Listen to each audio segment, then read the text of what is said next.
Hey, shalom, shalom, Akim, it's your brother here, your kind. Shalom, it's your brother Parathon. Hey, first and foremost, we'd like to start off by giving all praises, honor, and glory unto Yahweh, Ba'ashem, Yahushai, Ba'ashem, Kwakwadas. Double honors to the elders and apostles of Great Millstone who rule well and that taught us this truth. And salutations out there to the hopeful elect, the brothers that are putting in this work diligently, sincerely, and truthfully. To you, we like to say shalom. Shalom, okay? shalom. Hey, today's just a little short lesson on wisdom and obtaining that oil. Okay, so brother gonna go into some into the scriptures. Gonna go right into the scriptures. Yeah, we're gonna go into the parable of the five foolish virgins and the five wise virgins, man. I'm gonna go right here. It's the book of Matthew, chapter 25. We're gonna start from the top. And this is just based off of this spiritual preparation, all right? And how, we all got our own responsibility, to put that work in, to make our calling and election sure, to be, make sure we ready for when the Lord come back. As scriptures say, I'll go, no one knoweth the time, nor the day, nor the hour, roughly paraphrasing.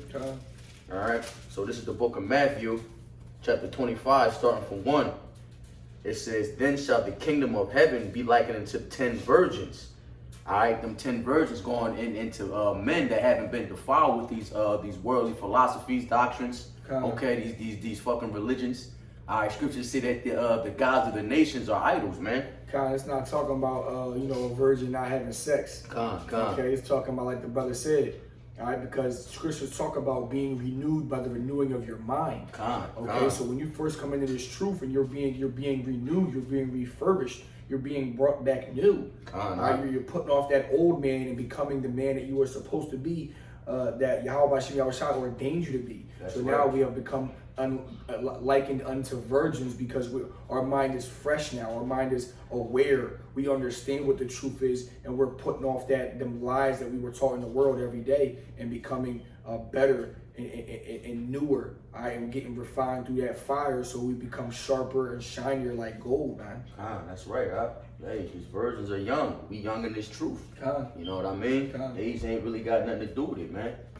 All right. So back in 25, where we at verse 1, it says, which took their lamps and went forth to meet the bridegroom. We know that's Yahushai. All right. It says, and 5 of them were wise, and 5 were foolish. It says that they were foolish. They that were foolish took their lamps and took no oil with them. All right, we know that the oil goes into the understanding, all right, the knowledge and wisdom of these scriptures. All right. It says, verse 4, but the wise took oil in their vessels with their lamps. While the bridegroom tarried, they all slumbered and slept. All right, so the Lord didn't come back when they expected him to. They were waiting around. All right, what's Habakkuk 2? Was it 2 and 15? Though it tarry, wait for it. All right, but it surely shall come. So we don't know the time, man. This parable goes into spiritual preparation. All right, what we're supposed to be doing. Okay, until the Lord comes back. We were all given different talents according to our as we were going in the camp yesterday. We were given different talents. All right, according to our abilities, time. And resources, and it's up to us how we use it. It's not how much we were given. And in Matthew it says, "Those that endure to the end shall be saved." So those brothers, they got weary, they got weak because Yahweh Shai didn't come when they thought he would. So they kind of laid their hand off the plow, got a little weak, all right, and thought he was never going to come back because he didn't come back when they wanted him to. And that's a lot of brothers in today's world, man. A lot of brothers fell out because of trying to assume or predict when Yahweh Yahushua was going to come back, knowing that you can't do that, man. All right, we go based off the prophecies that's happening to be able to tell when Yahweh is coming back. And a major prophecy didn't even happen yet for him to even think that he's coming back. All right, that RFID chip got to be ushered in, and then in order for that to happen, that dollar got to crash, man. So until that happens, he's not coming back really anytime soon. And we can see it's coming soon because we know that dollar is getting ready to crash. But until it actually does happen, then we know that it's not as close as we think it is, but it is still close. Brothers can feel it, man. And another thing I wanted to add on, bro, spiritual preparation can't be bought nor borrowed at the last minute, man. All right, it's one thing to wake up late, go for work, still make it on time. All right, it's a lack of discipline, but hey, you made it on time. They just want to see you there. This is a whole nother ball game. You can't. Well, matter of fact, I'm gonna just hit it real quick. Matthew 24. Well, shit, even if you go into work late, what happens? You don't get as much money as you did if you went in on time. Your hours get cut. Instead of working 40 hours, you went in late, an hour a week, all day. You work 5 days. That's 5 hours cut out of your paycheck. So even in the world to the spiritual, if you lack, time is important. So if you don't be on time, all right, you get punished for that, man, in the world and in the spirit. Right. Yeah, not only is you losing money, now they deeming you not worthy as you're not a worthy employee. And you keep showing up late, you get fired. Exactly. All right. Yeah. Hey, you show up late for this work, you're gonna get fired with them missiles, man. Yeah, you can't. You're not looked at as you're dependable. He who take his hand off the plow is not fit for the kingdom. All right, it's Matthew 24:46 real quick. It says, "Blessed that servant whom his Lord, when he cometh, shall find so doing." Doing what? Doing the work. All right.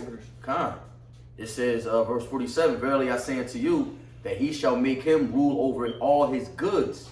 All right. And it says, but if that evil servant shall say in his heart, My Lord delayeth his coming, and shall begin to smite his fellow servants, and to eat and to drink with the drunken. All right. So we want to be that man that when the Lord comes back, we're doing the work, man. We're not worried about when he's coming back. We know he's coming, as the brother said. Exactly. You just want to be fine. Don't get caught with your pants down. All right. We're gonna jump back in the start getting weak and weird because the Lord didn't come back in 2 years. I got time before I just really get serious into this thing now. When you find out there's truth, you're supposed to be serious, man. Ain't no putting off the Lord, man. And tearing, man. And then ultimately, that's the brothers that saw on that is the brothers that ain't bring that order. You know what I mean? There's a scripture that goes into, I can't really find it, but it's the Lord talking about he coming back for laborers. Jeremiah 16. No, that's another parable. We can go to 1 Corinthians 15:58. Yeah, bring it up. "Therefore, my beloved brethren, be ye steadfast, unmovable, always abounding in the work of the Lord. For as much as ye know that your labor is not in vain of the Lord."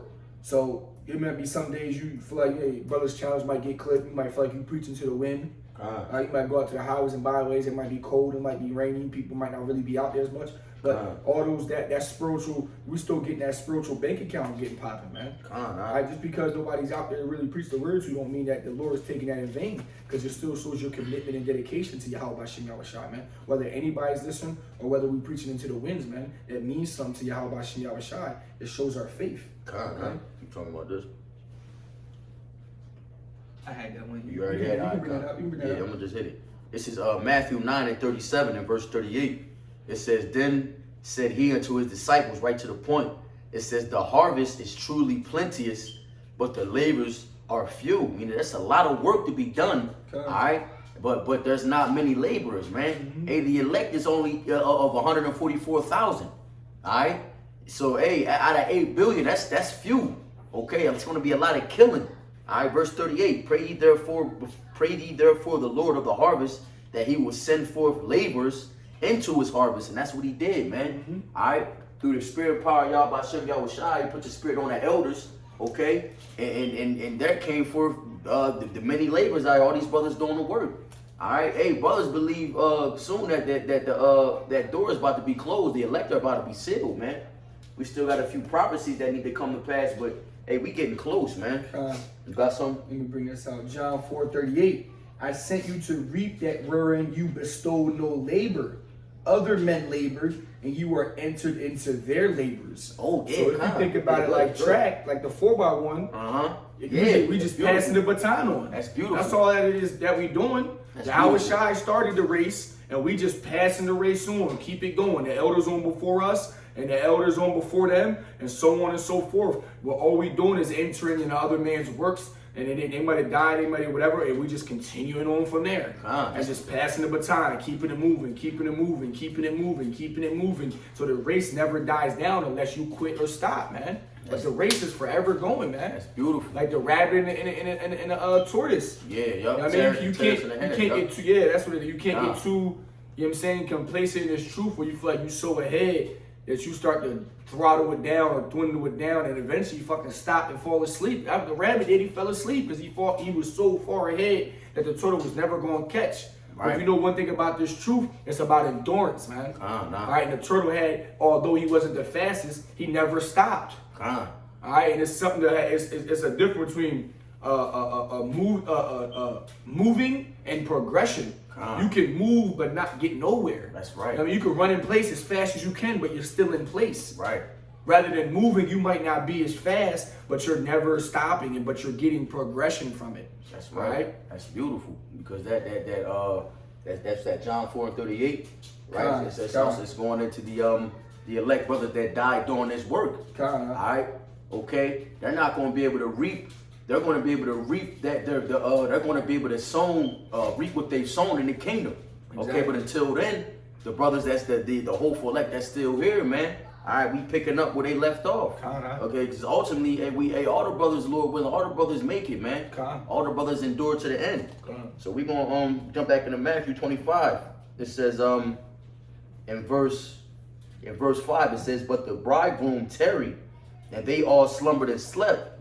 And at midnight there was a cry made, Behold, the bridegroom cometh. It says, Go ye out to meet him. Then all those virgins arose and trimmed their lamps. And the foolish said unto the wise, Give us of your oil, for our lamps are gone out. But the wise answered, saying, Not so, lest there not be enough for us and you, but rather go ye to them that sell and buy for yourselves." Like, meaning, these brothers was unprepared. Exactly. They basically told them, go to the sellers and buy, man. They got caught lacking. Right. Pray to the Lord. Pray for knowledge, wisdom, and understanding. And we all working out our own salvation with fear and trembling. All right? You can't save another brother. All right? You got to be saved. Hey, we brought the one scripture out, Matthew. Take out how you going to help your brother, roughly paraphrasing, if you got that mote in your eye. Yeah, that stick in your eye. So what those brothers basically did, the foolish ones, is they basically understood this truth. They might have learned it. They might have taught it a little bit, and then they thought they kind of knew enough where they can kind of take off a little bit. They said they went slumber. They probably fell off a little bit, didn't really go as hard as they first went. And those wise brothers, they continue going no matter what. You know what I mean? You got brothers that studying this shit every day, man. I got watching vids, getting edified, trying to read and trying to post vids for the sheep. And you got brothers that kind of just do it here and there. All right? And at the end of the day, man, those brothers that was forever going are going to be way more wise and going to have a lot more faith, man. So when that day come, all right, Lord willing, they're not going to fall into that temptation. They're going to have a better chance than the brothers that kind of was here and there with it. That's right. And what's the greatest example of that? All right, King Solomon prayed for what? He ain't prayed for bitches. He ain't prayed for gold. He didn't pray for none of the riches. He asked for knowledge and wisdom and understanding to rule the people that he was set over. Yeah. All right, so doing that, the Lord gave him that and some. And if that was a wise thing from Solomon, because with wisdom and understanding, you can get riches and bitches and all that other shit. You know what I mean? But with the riches and money, you can't really get wisdom and understanding. That kind of is a blockade from that. You know what I mean? So you got to understand how wise that was of Solomon to do that, to ask for wisdom, because with wisdom comes that understanding. And then with that, you can get anything. Like it says in Matthew 6:33, seek ye the kingdom first, and with all those things you should be given unto you. You seek the kingdom, you follow laws and commandments, you follow Yahweh Bashim Yahushai, all this worldly possession shit will be given unto you by the Lord, man, if you seek him first. That's right. So that's why you're supposed to put him first, and then he'll give you, what you ask of, man, if it be his will. I'm gonna get it real quick. It's beautiful. 2 Chronicles 1:11. It says, I'm gonna start at verse 9. Now, O Lord, my power, let thy promise unto David, my father, be established, for thou hast made me king over a people like the dust of the earth and the multitude. It says, give me now wisdom and knowledge, that I may go out and come in before this people, for who can judge this thy people that is so great? And Yahweh said to Solomon, because this was in thine heart and thy mind, and thou hast not asked riches, wealth, or honor, nor the life of thine enemies, neither yet has asked long life, but has asked wisdom and knowledge for thyself, that thou mayest judge my people, over whom I made thee king. It says, wisdom and knowledge is granted unto thee, and I will give thee riches and wealth and honor, such as none of the kings that have been before thee. Neither shall there any after have thee the like. All right, so if brothers can receive it, this is Yahweh Shai. All right, there was never a greater king than King Solomon up until this day, man. Mm-hmm. All right, so it's beautiful, man. Let me bring this out. Come on, go ahead, bro. Proverbs 3:13. Happy is the man that findeth wisdom, and the man that getteth understanding. Mm-hmm. For the merchandise of it is better than the merchandise of silver, and gain thereof than fine gold. She is more precious than rubies, and all the things thou canst desire are not to be compared unto her. And it's talking about she because wisdom is referred to in this Sophia, which is a woman. Right? Length of days is in her right hand, and in her left hand riches and honor. Her ways are ways of plenteousness, and all her paths are peace. She is a tree of life to them that lay a hold upon her, and happy is everyone that retaineth her. All right, and that's why the scriptures say, you shall know the truth, and the truth shall set you free. That's beautiful. All right, free from that mental blockade or that spiritual darkness that was once on us when we was in the world, not knowing what was the truth, not knowing, who Yahweh Shai was, not knowing who we were. And now we come unto this truth. We know who we are. We know who our power is. We know what is and what was and what's to come. And that's that peace, man. We find peace and gratitude and comfort into that, man, because the Lord allowed us to see what's real. That's beautiful, huh? That's what we're going to finish this out, man. That was heavy, man. Let's see. It's Matthew 25:10. It says, and while they went to buy, the bridegroom came, and they that were ready went in with him to the marriage, and the door was shut. Afterward came also the other virgins, saying, Lord, Lord, open unto us. But he answered and said, verily I say unto you, I know you not. I depart from me. Nigga, I don't know y'all. Y'all not, y'all wasn't putting on and carrying it how y'all was saying. All right, y'all was spiritually unprepared. So it says, verse 13, the point. Watch therefore, for ye know neither the day nor the hour wherein the Son of Man cometh, man. All right? Hey, man, so don't get caught. Don't get caught with your pants down, man.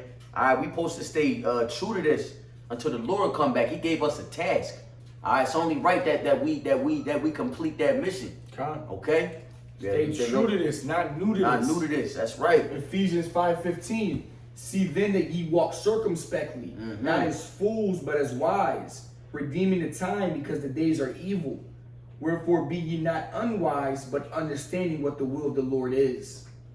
And being unwise is taking your hand off the plow and not being prepared for the times at hand, because we're supposed to understand that the times at hand is going to get even worse. It's going to get even wicked. As spoken about in Revelation 12:12. The devil know he had but a short time, so he's coming down with great wrath. That's right. We know that he's about to come down with that great wrath, man.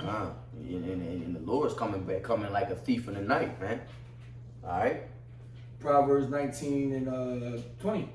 Hear counsel and receive instruction, that thou mayest be wise in that latter end. And we are in that latter end, man. And we're hearing the counsel. We're receiving the instruction from Yahweh Shai through his men, which is the elders and apostles, great millstone on down. That's right, Luke 21:15. For I will give you a mouth and wisdom, which all your adversaries shall not be able to gainsay nor resist. All right, so you're not going to be able to buck up against his truth. All right, well, they're going to buck up, but it's not going to be with anything that is truthful and with knowledge, because we have the truth and we have the knowledge. All right, they're not going to be able to resist it, because the truth is the truth, whether you accept it or not, man, whether you hear or forbear. You can't do nothing against it. Everything's done is for it, is to push it. All right. Proverbs 4:7. Wisdom is the principal thing. Therefore, get wisdom, and with all thy getting, get understanding. There you go. Okay, so get the knowledge and then apply the knowledge, which is the wisdom. Okay, because it's one thing to know, but it's another thing to actually do. Gotta apply it. All right, yeah, that's heavy.